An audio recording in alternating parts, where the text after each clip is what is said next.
देखो बाबू, आज हम लोग समझने वाले हैं सूर्य ग्रहण और चंद्र ग्रहण कैसे लगती है। सूर्य ग्रहण और चंद्र ग्रहण। तो ये जो टॉर्च है ये मेरा क्या है? सूर्य। क्या है? सूर्य। और ये है पृथ्वी।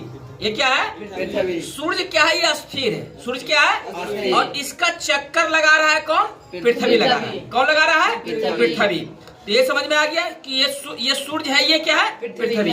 अब हम लोग क्या समझने वाले हैं? सूर्य ग्रहण और चंद्र ग्रहण। और सूर्य का ये जो पृथ्वी है, पृथ्वी का एकमात्र उपग्रह जिसका नाम है चंद्रमा। क्या नाम है? चंद्रमा। तो ये मान लो ये चंद्रमा है। क्या ये? चंद्रमा। और ये चंद्रमा जो है ना, ये क्या करता है? पृथ्वी का चक्कर लगाता है। किसका लगाता है चक्कर? पृथ्वी का चक्कर लगाता है।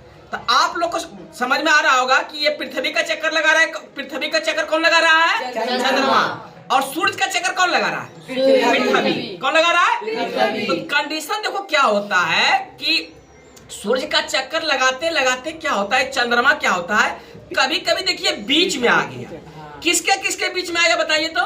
पृथ्वी और सूर्य के बीच में। अब पृथ्वी और सूर्य के बीच में जब आ जाता है कौन? चंद्रमा। कौन आ गया? चंद्रमा। तो ये रोशनी जो है कहाँ पड़ेगा? चंद्रमा पर। तो ये रोशनी यहाँ पड़ेगा, पृथ्वी पर पड़ेगा? तो पृथ्वी पर नहीं पड़ेगा। बीच में कौन आ गया? चंद्रमा। जब बीच में चंद्रमा आता है तो सूर्य की रोशनी पृथ्वी पर नहीं पड़ती है। तो इस घटना को हम लोग कहते हैं सूर्य ग्रहण।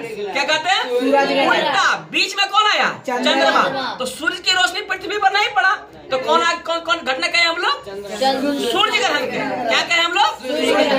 अब देखिए अब क्या होता है, ये चंद्रमा धीरे धीरे क्या होती है, ये पृथ्वी तीनों एक साइड में हो गई। तो अब देखिए बीच में कौन आया? पृथ्वी। अब सूर्य की रोशनी कहाँ नहीं पड़ेगा? चंद्रमा पर। तो इसको कहेंगे चंद्र ग्रहण। इसको क्या कहेंगे? तो आप दो बात यहाँ पर क्लियर कीजिए। सूर्य कभी बीच में आया नहीं, या तो पृथ्वी बीच में आया आता, या तो चंद्रमा बीच में आता। चंद्रमा बीच में आ गया तो सूर्य ग्रहण, चंद्रमा बीच में आ गया तो, और ये पृथ्वी बीच में आ गया तो चंद्र ग्रहण। याद रहेगा? बीच में कौन आएगा? या तो पृथ्वी, या तो पृथ्वी बीच में आ जाता तो चंद्रमा पर रोशनी नहीं पड़ेगा तो चंद्र ग्रहण। अब जब सूर्य बीच चंद्रमा बीच में आ गया तो ये पृथ्वी पर रोशनी नहीं पड़ेगा, क्या कहेंगे हम लोग? सूर्य ग्रहण। क्या कहेंगे? सूर्य ग्रहण। समझ में आ गया? सूर्य ग्रहण, चंद्र ग्रहण। बीच में कौन कौन आता है? पृथ्वी और चंद्रमा। चंद्रमा बीच में आया तो सूर्य ग्रहण, और पृथ्वी बीच में आया तो चंद्र ग्रहण। कभी भी सूर्य बीच में आएगा नहीं आएगा। बहुत अच्छा, समझ में आ गया?